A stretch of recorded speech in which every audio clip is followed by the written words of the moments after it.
Good morning जय स्वामीनारायण विद्यार्थी मित्रों केम छो मजामा। धोरण 11 चैप्टर नंबर 3 सुरेख पथ पर गति। तो विद्यार्थी मित्रों गया लेक्चर सुधी में आपणे स्थानांतर कोने कहेवाय, पथ लंबाई कोने कहेवाय, निर्देश प्रेम कोने कहेवाय, गति कोने कहेवाय, सरेराश वेग, सरेराश झड़प, तात्कालीन वेग झड़प, सरेराश प्रवेग, तात्कालीन प्रवेग અને એને લગતા અમુક દાખલાઓ પણ જોયા। આજનો જે આપણો મુદ્દો જે ખૂબ અગત્યનો છે, આ સમીકરણ ધોરણ 12માં પણ તમારે ઉપયોગી છે। મુદ્દો છે નિયમિત પ્રવેગી ગતિના સમીકરણો। આપણે જાણીએ છીએ કે અહીંયા જે આપણે વાત કરીએ છીએ એ શુદ્ધ ગતિ વિજ્ઞાન છે, મતલબ કોઈ કારણોની ચિંતા કરવાની નથી।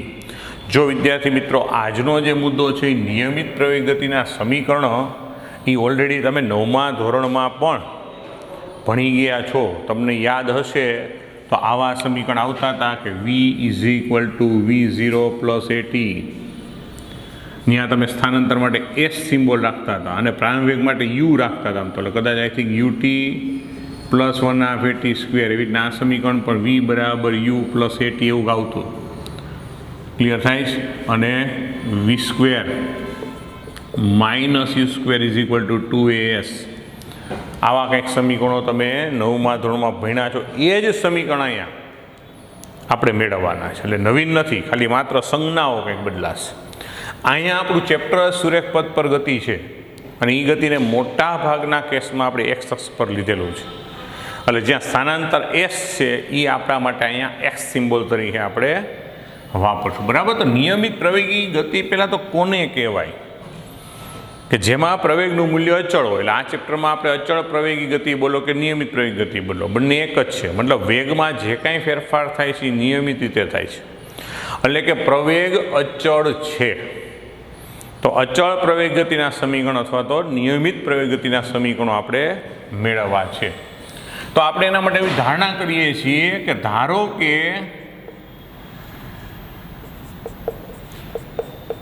કોઈ પદાર્થ t = 0 સમયે x = 0 પરથી v = v0 જેટલા પ્રારંભિક વેગથી અચળ પ્રવેગ એ સાથે ગતિની શરૂઆત કરે છે અને t = t સમયે વેગ v = v છે। તો અહીંયા એક સુરેખા પર t = 0 સમયે v0 જેટલા પ્રારંભિક વેગથી x = 0 થી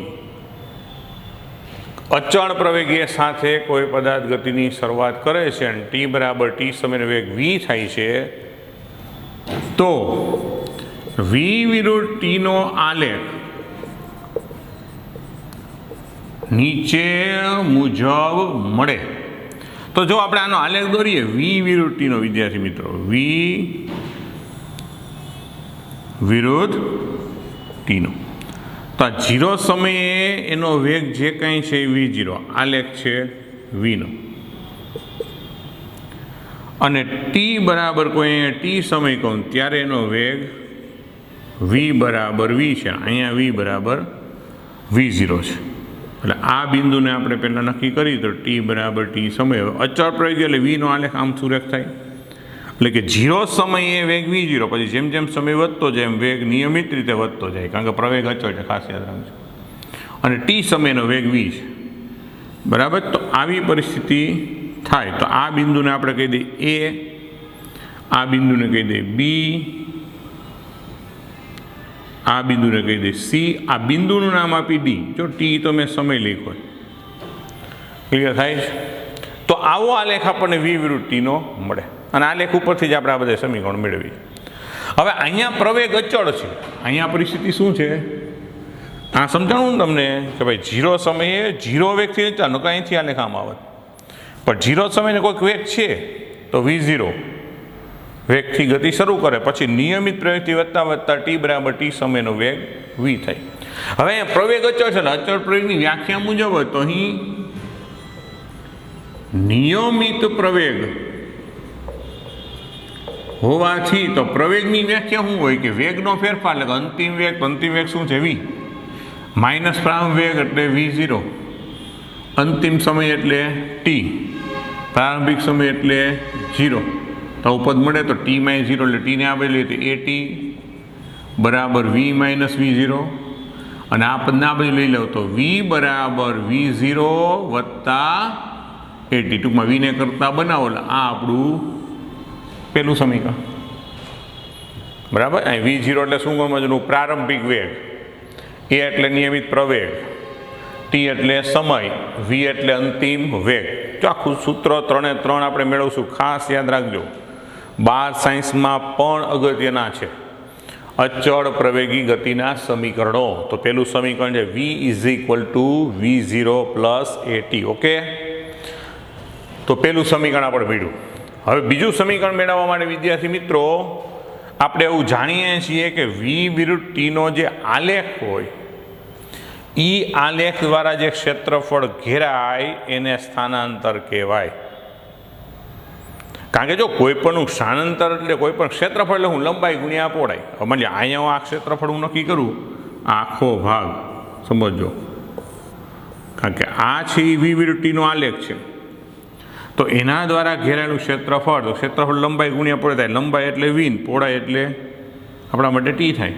તો V ગુણ્યા ટી, તો વેગ ગુણ્યા સમય એટલે સ્થાનાંતર જ થાય, કારણ કે વેગ એટલે સ્થાનાંતર છેદમાં સમય, તો સ્થાનાંતર બરાબર વેગ ગુણ્યા સમય. એટલે હવે V વિરુદ્ધ ટીના આલેખ દ્વારા ઘેરાયેલું ક્ષેત્રફળ સ્થાનાંતરનું મૂલ્ય આપે.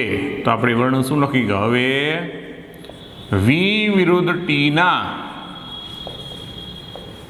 આલેખ દ્વારા ઘેરાયેલું ક્ષેત્રફળ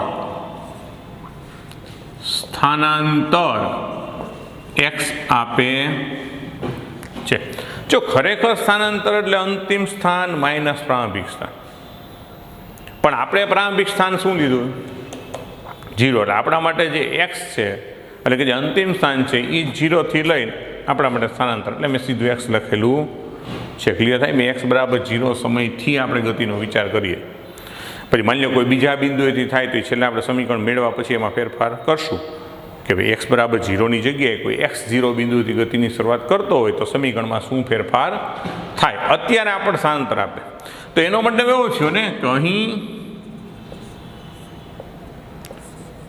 સ્થાનાંતર x બરાબર તો શું થાય કે આનું ક્ષેત્રફળ એટલે આ ભાગને આ જે આખું આલેખ દેખાઈ આ છે AB, પણ એના દ્વારા ઘેરાયેલ ક્ષેત્રફળ બે ભાગમાં વહેંચશું. ત્રિકોણ ABCનું ક્ષેત્રફળ અને લંબચોરસ ACDOનું ક્ષેત્રફળ અથવા તો OACDનું ક્ષેત્રફળ.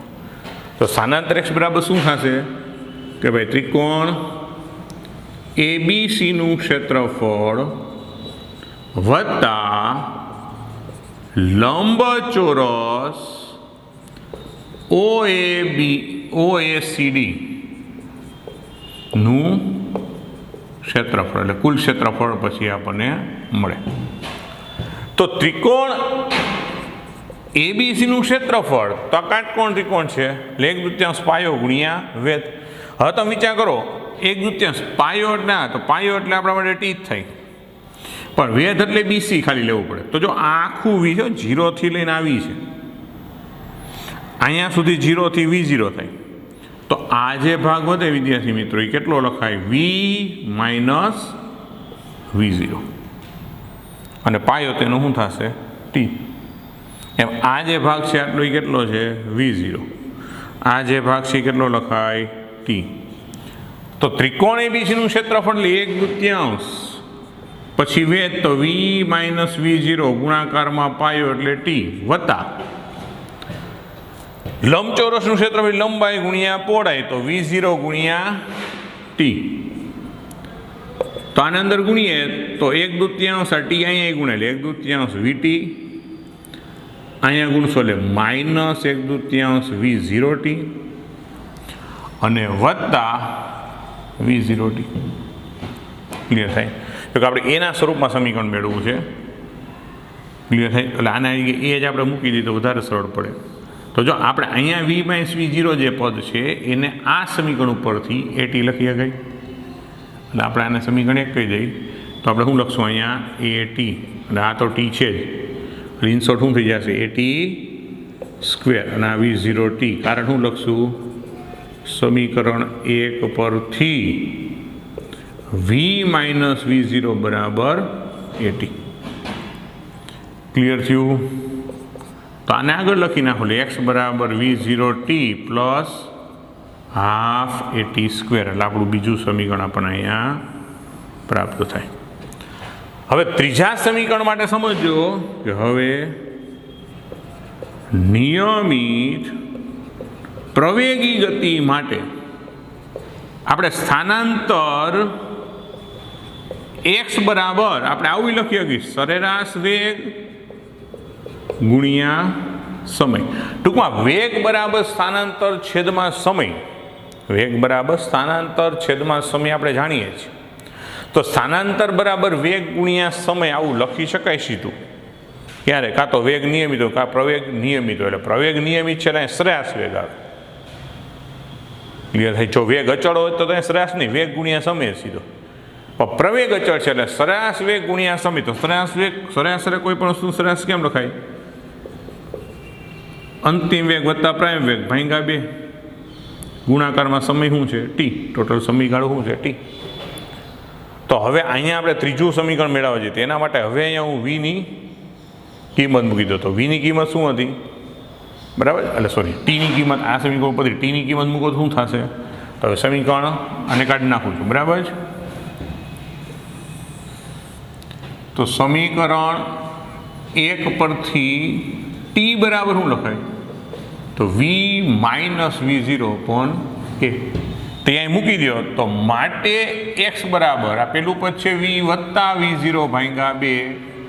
બીજું મેં Tની કિંમત મૂકું છું V-V0 A. જો સમજો ખાસ, નિયમિત પ્રવેગ હોવાને કારણે મેં લખી શકું સ્થાનાંતર x બરાબર સરેરાશ વેગ ગુણ્યા સમય. સરેરાશ વેગ લખી શકું V વત્તા V0 ભાગ્યા 2, ટૂંકમાં પ્રારંભિક વત્તા અંતિમ ભાગ્યા 2 ગુણાકારમાં T. અને હવે Tની કિંમત સમીકરણ 1 ઉપરથી આપણે મૂકીએ છીએ. તો હવે આ ગુણાકાર કરો એટલે x વત્તા y x માઇનસ y તો શું લખાય? x². x વત્તા y ને x માઇનસ y બરાબર. તો x² માઇનસ અવયવ મુજબ x² માઇનસ y². નીચે ગુણાકાર છે 2a.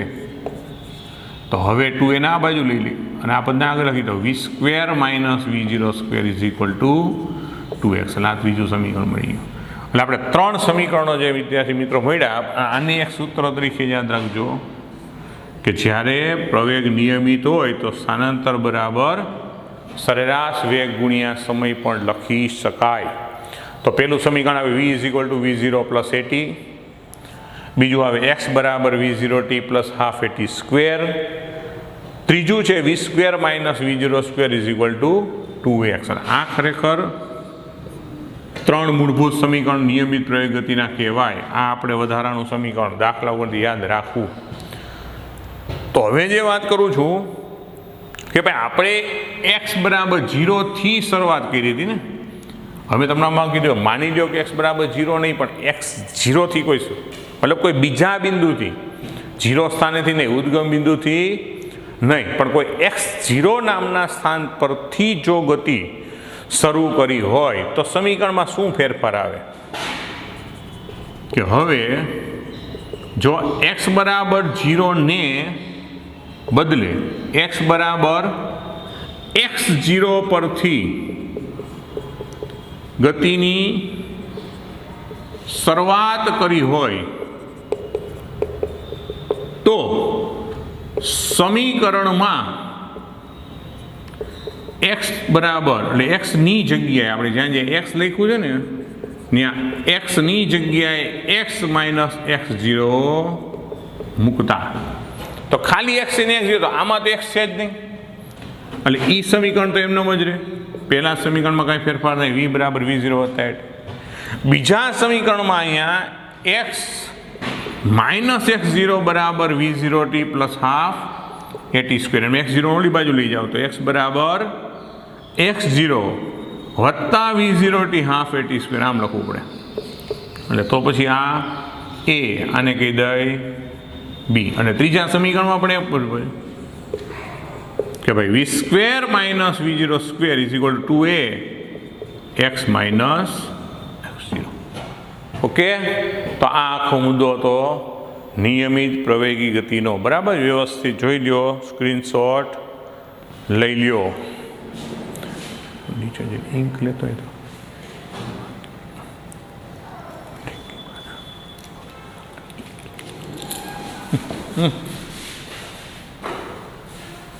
ઓકે.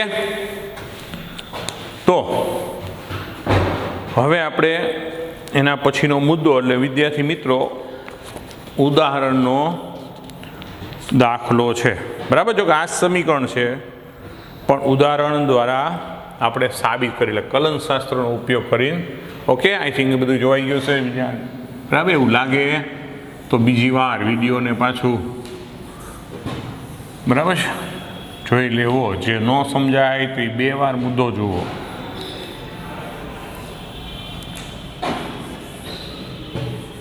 ક્લિયર થાય છે? તો વિદ્યાર્થી મિત્રો ફિઝિક્સની અંદર થોડીક મહેનત વધારે કરવાની, લેખન કાર્ય વધારે કરવાનું. વાંચવાથી ફિઝિક્સ યાદ રહે કે તૈયાર કરી શકાતું નથી. આ યાદ રાખજો. બરાબર છે, નિયમિત રીતે લેખન કાર્ય. હવે જો આપણો 3.3 રકમ છે. કલનશાસ્ત્રની રીતનો ઉપયોગ કરીને નિયમિત પ્રવેગી ગતિના સમીકરણો મેળવવા. આપણે જે સમીકરણ મેળવાય એ જ આપણે મેળવવાના છે. ઓકે, પણ કલનશાસ્ત્રનો ઉપયોગ કરી એટલે સંકલનનો ઉપયોગ એ કરવાનો. હવે સંકલનના સૂત્રો તમને કરાવ્યા. એક વસ્તુ ખાલી વધારાની ચર્ચા કરીને પછી આપણે ચાલુ કરીએ કે આપણે એવું ભણ્યા કે x⁻n dx હોય તો એનું સંકલન થાય x⁻n+1/n+1. આ સૂત્ર તમને યાદ રાખવાનું કીધું, આપણે કરાવી દીધું છે. પણ અહીંયા સમજો વિદ્યાર્થી, જો તમને કંઈ લિમિટ નથી દેખાય, અહીંયા ક્યાંથી ક્યાં સુધી નથી, એટલે આને અનિયત સંકલન કહેવાય. શું કહેવાય વિદ્યાર્થી મિત્રો? અનિયત સંકલન. કે ભાઈ એ સંકલન આપણે ક્યાંથી ક્યાં સુધી કરવાનું એની કોઈ સીમા આપેલી નથી અથવા તો લિમિટ આપેલી નથી. પણ હવે દાખલા તરીકે આ જ વસ્તુ તમને પ્રેક્ટિકલી પૂછાય ત્યારે n નો અહીંયા ઘાત હોય, માની લો આમ, અને આની લિમિટ આપી દીધી હોય 2 થી 4, એનો મતલબ x ની કિંમત 2 થી 4. તો હું જ્યારે આનું સંકલન કરું ત્યારે શું થાય ખબર? નિયમ મુજબ પહેલાં તો ઘાતમાં 1 નો વધારો, છેદમાં એ ઘાત, એટલે x⁴ છેદમાં 4. પછી આ લિમિટ લખવી પડે. આને નિયત સંકલન કહેવાય. જેમાં આપ્યું, આમાં નહોતું આપ્યું, ન આપ્યું ખાલી સંકલન થાય. હવે આને નિયત સંકલન કહેવાય. શું કહેવાય? નિયત સંકલન. ખાસ યાદ રાખજો, 12મા ધોરણમાં દાખલા છે, આમાંય છે.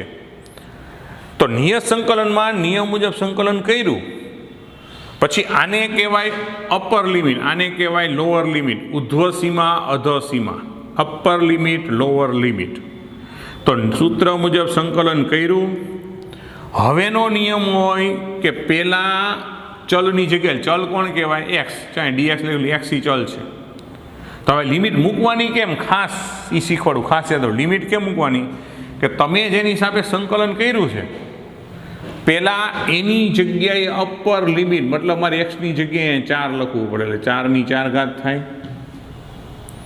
માઇનસ, એટલે છેદમાં 4 છે તેમ ન બની જશે. ઓકે, માઇનસ એ જગ્યાએ લોઅર લિમિટ, એટલે એક્સની જગ્યાએ 2, તો 2ની 4 ઘાત છેદમાં 4. સમજાણું કેમ મૂકી લિમિટ? પછી તો સાદરું ગણિત છે, એની કાંઈ મતલબ નથી. પણ upper limit minus lower limit સમજો કે તમે dx હોય તો અહીંયા જ્યાં x દેખાય છે, અહીંયા dt હોય તો અહીંયા t દેખાય. ત્યાં ટૂંકમાં સંકલન કર્યા પછી જે ચલ, એટલે અહીંયા xની સાપેક્ષ છે, જે ચલની સાપેક્ષ સંકલન કર્યું હોય એ ચલની જગ્યાએ પહેલાં upper limit minus lower limit, પછી ગાણિતિક સાદુરૂપ આપવાનું. ઓકે, ક્લિયર થાય? તો આ વસ્તુને ધ્યાનમાં રાખી અને આપણે હવે ઉદાહરણ જોઈએ. તો ઉદાહરણ 3.3ની રકમ આવી છે. બરાબર, કે કલનશાસ્ત્રના રીતનો ઉપયોગ કરીને નિયમિત પ્રવેગ ગતિના સમીકરણો મેળવો. તો આપણે એવું જાણીએ છીએ, ઉદાહરણ 3.3 તો અહીં નિયમિત પ્રવેગ એ એટલે આપણી પાસે સૂત્ર શું મળ્યું હતું? dv/dt. યાદ છે તમને? તો હવે આમાંથી હું આ ડીવી ને કરતા બરાબર એ ગુણાકારમાં ડીટી આને એમ લખાય એ ડીટી. શું કર્યું? ડીટી ના લઈ ગયા. હવે આપણે સમજો, બંને બાજુ સંકલન લેતા. હવે બે બાજુ સંકલન કરેલા. અહીંયા હું સંકલન કરું એટલે ડીવી. અહીંયા સમજો એ અચળ છે, અચળ પદ સંકલનની બહાર એટલે અચળ એમને ખાલી સંકલન કોનું થાય? ડીટી. તો હમણાં આગળ આપણે થિયરી ભણ્યા એમાં આપણે ધારણા શું કરી હતી? લિમિટ કઈ રીતના વિચારવાની કે ભાઈ આપણને ખબર 0 સમયે અહીંયા સમયની લિમિટ એટલે 0 સમય. તો 0 સમયે વેગ આપણે શું થઈ રહ્યો હતો? v0. યાદ આવે ને? અને ટી સમયે અંતિમ સમય વેગ શું થઈ રહ્યો હતો? v. ક્લિયર થયું? મેં શું કર્યું? અહીંયા સમયની સીમા મૂકી 0 થી t, અહીંયા વેગની સીમા મૂકી v0 થી v. તો હવે ખાલી ડીવી હોય, ખાલી ડીવી આપણે સંકલનના સૂત્રમાં લખાયું હતું, ખાલી dx હોય સંકલન શું થાય? x. અને ખાલી ડીવી તો સંકલન શું થશે? v. ખાલી ડીવીનું સંકલન થાય v. બરાબર છે? પછી આમ મૂકવાનું ચોરસ બહુ લિમિટ શું કે v0. એમ અહીંયા એ ચલો અહીંયા ખાલી ડીટી તો ડીટીનું સંકલન શું થાય? t. Limit t0. તો હવે હમણાં શું કીધું? પહેલાં આપવા મતલબ વીની સાપેક્ષ આપણે સંકલન કરતા વીનું, એટલે વીની જગ્યાએ આપે વીની જગ્યાએ v, પહેલાં અપર લિમિટ માઇનસ ઈ જગ્યાએ લો વીની જગ્યાએ v0. પહેલાં અપર લિમિટ વીની જગ્યાએ v માઇનસ એની જગ્યાએ લોઅર લિમિટ એટલે v0 બરાબર એ અચળ. પહેલાં અપર લિમિટ અહીંયા પણ એ t માઇનસ લોઅર લિમિટ એટલે 0. તો v માઇનસ v0 બરાબર અહીંયા શું વધ્યું? ખાલી at નો ઓલી બાજુ લઈ જાઓ, v0 ને જમણી બાજુ લઈ જાઓ તો v0 વત્તા at. આપેલું સમીકરણ કલનશાસ્ત્રની મદદથી આપણે મેળવું કહેવાય. ઓકે, જોઈ ગયું? હવે બીજા સમીકરણ માટે તો v બરાબર આપણે શું જાણીએ છીએ કે ભાઈ dx/dt. તો હવે dt ને લઈ જાઓ તો v dt બરાબર dx. તો dx બરાબર હવે જો v ની કિંમત મૂકી દો. v ની કિંમત શું મળી? v0 વત્તા at અને dt. અને હવે આપણે બંને બાજુ સંકલન લેતા. તો આનું સંકલન કરું તો અહીંયા શું થશે? dx. અહીંયા સંકલન એટલે v0 વત્તા at ઇન્ટુ dt. હવે સંકલન લિમિટ સમજો, અહીંયા સમયની સાપેક્ષ સંકલન કરીએ. ખાસ સમયની લિમિટ 0 થી t. હવે અહીંયા x તો આપણે હમણાં જે બીજા સમજો 0 સમયે આપણે 0 થી પણ શરૂઆત કરી શકીએ, પણ આપણું સૂત્ર જે x - x0 મેળવીએ એટલે ધારો કે 0 સમયે આપણું સ્થાન x0. હમણાં આગળ થિયરીમાં તમને સમજાય કે 0 સમયે કોઈ x0 બિંદુથી ગતિની શરૂઆત થતી હોય તો 0 સમયે x0 t સમયે x. તો આનું સંકલન કરો તો ddxનું સંકલન ખાલી શું થાય? x. તો x0 અહીંયા સંકલન કરીએ v0 અચળ. હવે જો અહીંયા સંકલન થાય બે પદનું અલગ સંકલન થાય. v0 એ પ્રારંભ વેગ છે, અચળ એમ નમ રહે. હવે અહીંયા ગુણાકારમાં dt આવે એટલે ડીટીનું સંકલન, કારણ dt બેને ગુણે એટલે પહેલા પદનું સંકલન v0 અચળ ને ખાલી અહીંયા dt આવે તો dt નું સંકલન શું થાય? t. dt નું સંકલન શું થાય? t વત્તા અહીંયા એ અચળ t નું સંકલન t ની સાથે t એટલે ખાલી t એટલે t ની એક ઘાત ગણાય તો શું થાય? ઘાતમાં એકનો વધારો t² છેદમાં t. અને લિમિટ આપણી શું છે? t0. જો ખાસ સમજો v0 અચળ પછી આ dt અહીં ગુણાંક એટલે dt નું સંકલન થાય t. અહીંયા એ અચળ અહીંયા t છે તો t નું સંકલન એટલે t એટલે t ની એક ઘાત તો છે જ, તો સંકલન નિયમ મુજબ ઘાતમાં એકનો વધારો એટલે એક ઘાત, એક વત્તા એટલે 2 છેદમાં ઈ ઘાત. લિમિટ તો જેમ છે એમ જ. હવે અહીંયા upper limit minus lower limit એટલે x પહેલાં અપર લિમિટ એક્સની જગ્યાએ માઇનસ કરીને લોઅર લિમિટ બરાબર. અહીંયા બે પદમાં પહેલાં ટીની જગ્યા પડે તો ટીને ટી મૂકશે આ જ પદ મળશે કે v0t પ્લસ આ 1/2 at². અને માઇનસ કરીને હું જ્યારે 0 મૂકીશ ત્યારે તો આ બે પદ 0 થઈ જાય ને, 0 0 બધું પદ 0 એટલે લખવાની જરૂર છે નહીં. તો એક્સને ઓલી બાજુ લઈ જાઓ એટલે x = x0 plus v0t half at². એટલે આ આપણું બીજું સમીકરણ મળી ગયું. ક્લિયર? હવે ત્રીજું સમીકરણ. તો ત્રીજા સમીકરણમાં આપણે જાણીએ છીએ કે a બરાબર dv/dt. પણ આ પદને હું આમ લખી શકું, સમજો ગણી કે dx ગુણાકારમાં dx/dt. જો ગાણિતિક પ્રક્રિયા છે, આપણે કેમ પરણી કરી એમ જ 5 વડે ગુણીને 5 વડે ભાગી, એના જેવું છે ભાઈ. જો dv ને dt તો હતું જ, dx વડે ગુણીને dx વડે ભાગ્યો. ટૂંકમાં a બરાબર dv/dt ને dv/dx ગુણાકારમાં dx/dt લખી શકાય. તો હવે અહીંયા dx/dt એટલે વેગ, એટલે v કીધું, અને આને મેં v કીધું, અને આ dv/dt એમ નામ રાખવું, સમજો. એટલે કારણ લખવું હોય તો v બરાબર dx/dt. એટલે dx/dt વાળા પદને મેં v કીધેલ છે. ઓકે, હવે આ પદને આ બાજુ લઈ જાઓ, a dt બરાબર અહીંયા v dv. અને હવે અહીંયા શું કરશે, બંને બાજુ સંકલન લેતા. તો અહીંયા હું સંકલન લઉં એટલે a dt બરાબર અહીંયા સંકલન v dv. તો હવે સમજો, એ તો અચળ છે એટલે લિમિટ કોની આવશે, સમયની, 0 થી t. અહીંયા લિમિટ કોની આવશે, વેગની. તો પ્રાઈમ વેગ v0, અંતિમ વેગ v. જો અહીંયા સમજો ઘણાને પ્રશ્ન, અહીંયા v, તો અહીંયા v0, તો v0 અચળ પદ છે, આ v છે જે તે સમય વેગ બદલાતો. તો અહીંયા એ અચળ એમ નામ dt નું સંકલન શું થાય, t. બરાબર, સોરી આપણે આને v કીધો એટલે અહીંયા dx આવશે, અહીંયા શું થશે dx. એટલે અહીંયા x, તો અહીં x ની લિમિટ મૂકવી પડશે. એટલે x ની લિમિટ શું થાય, x0 થી x. તો dx નું સંકલન શું થશે, x, આ x0 થી x. અને અહીંયા v છે, v નું v હિસાબે સંકલન, અહીંયા એક ઘાત કહેવાય ખાલી v, એટલે એનો વર્ગ, ઘાતમાં 1નો વધારો, છેદમાં ઈ ઘાત, અને એની લિમિટ. અહીંયા ખાલી v છે એટલે v ની એક ઘાત ગણાય, તો ઘાતમાં 1નો વધારો, છેદમાં ઈ ઘાત. તો હવે upper limit minus lower limit, એટલે અહીંયા અપર લિમિટ મૂકો તો x, માઇનસ લોઅર લિમિટ એટલે x0 બરાબર આ 1/2 અચળ છે એટલે 12 લઈ લી. અહીંયા પહેલાં અપર લિમિટ v ની જગ્યાએ v², લોઅર લિમિટ v0². 2 ને આ બાજુ લઈ જાઓ એટલે જવાબ આવી ગયો, બરાબર. v² માઇનસ v0 કરતાં બનાવવું, 2 ને આ બાજુ લઈ જાઓ, લખું છું આ બાજુ 2ax માઇનસ x0, એટલે આપણું ત્રીજું સમીકરણ. ઓકે, તો દાખલો પૂરો જોઈ નાખો, બરાબર. એવું લાગે તો સ્ક્રીનશોટ લેતા રહેજો.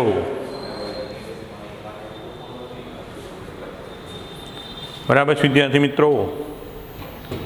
ઓકે,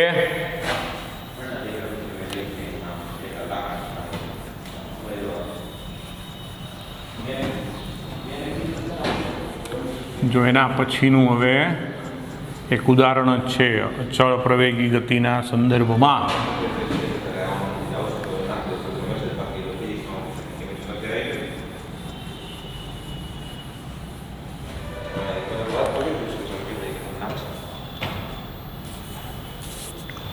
જો તો નેક્સ્ટ છે ઉદાહરણ 3.4.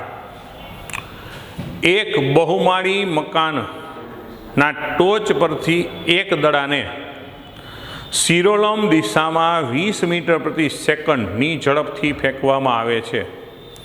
દડો જે બિંદુએથી ફેંકવામાં આવે છે તેની જમીનથી ઊંચાઈ 25 મીટર છે. તો દડો કેટલી ઊંચાઈએ પહોંચશે? બી, દડો જમીનને અથડાય તે પહેલાં કેટલો સમય લાગશે? આ આપણને. તો વિદ્યાર્થી મિત્ર પહેલાં સમજો ઉદાહરણ 3.4. રેડી? આ આપણે જમીન લીધી, અને જમીન એ આપણું શિરોલંબ દિશા, આપણે વાય સ્થાન લઈ તો y બરાબર 0નું સ્થાન. આ આપણા માટે બિલ્ડિંગ, એટલે આ આપણી પ્રારંભિક ઊંચાઈ y0 બરાબર, તમને ઊંચાઈ બિલ્ડિંગની કેટલા મીટર આપેલી છે? ઊંચાઈ 25 મીટર છે. એટલે આ આપણા માટે 25 મીટર સમજો. અને એ દડો સ્વાભાવિક છે, આમ ફેંકવામાં આવે છે, એ દડો ક્યાંક મહત્તમ ઊંચાઈ જઈ અને પાછો ક્યાં આવશે? જમીન પર. ક્લિયર થાય? હવે એક વસ્તુ છે કે જ્યારે મહત્તમ ઊંચાઈ પહોંચે ત્યારે વેગ શું થાય? શૂન્ય. તમે કોઈ પણ પદાર્થને ફેંકો એટલે ઘટતા ઘટતા ઘટતા જે સમયે 0 થાય ત્યાંથી પાછું આવે. બરાબર? એટલે આ આપણી કુલ ઊંચાઈ છે. સમજો, આને કહેવાય વાય. એટલે આમ જુઓ તો આ જે ડિસ્ટન્સ છે એ વાય માઇનસ y0 થાય. એટલે આનો જે જવાબ છે કેટલી ઊંચાઈ જશે એના ખરેખર બે પોસિબલ જવાબ છે. એક કે ભાઈ મકાન એટલે કે જે બિલ્ડિંગ છે, બિલ્ડિંગની ટોચથી કેટલી ઊંચાઈ અને જમીનથી કેટલી ઊંચાઈ. ક્લિયર થાય છે? અહીંયા જે પ્રારંભિક વેગ આપ્યો, તમે દડા અહીંથી ફેંકો એટલે પ્રારંભિક વેગ જે આપ્યો એ 25 મીટર પ્રતિ સેકન્ડ આપ્યો. બરાબર છે? એટલે સમજો કે અહીં આકૃતિમાં દર્શાવ્યા પ્રમાણે y0 બરાબર 25 મીટર ઊંચાઈની બિલ્ડિંગ ઉપરથી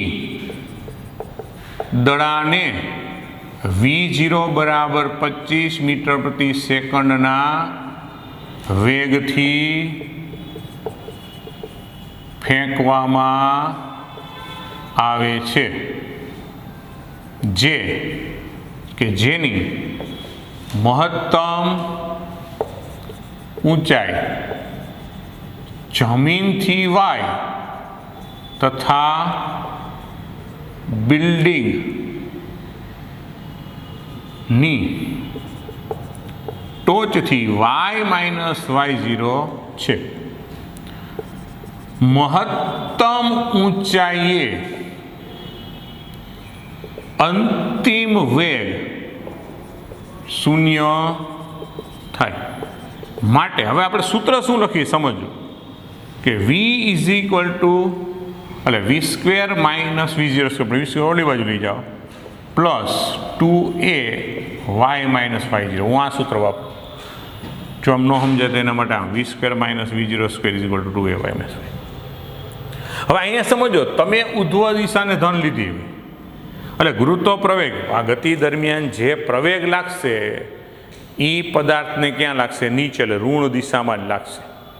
અને એ પ્રવેગનું મૂલ્ય કેટલું છે? 9.8. તમને જો 10 લેવાનું કીધું હોય તો તમે 10 લખી શકો. બરાબર? પણ અહીંયા જો છેલ્લે લખ્યું g બરાબર 10, ઓકે, એટલે આપણે 10 લેશું. તો હવે અહીંયા સમજો કે અહીં v બરાબર શું કે 0, અંતે તો 0 થાય.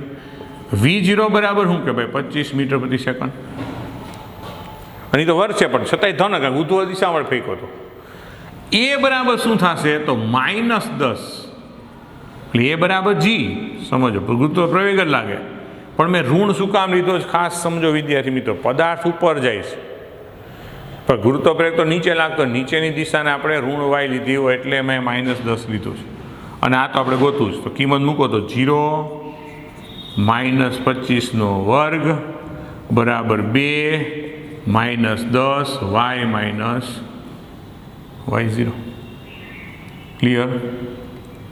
આવું પદ મળે તો આપણે માઇનસ માઇનસ કેન્સલ, 25 વર્ગ તો શું લખાશે?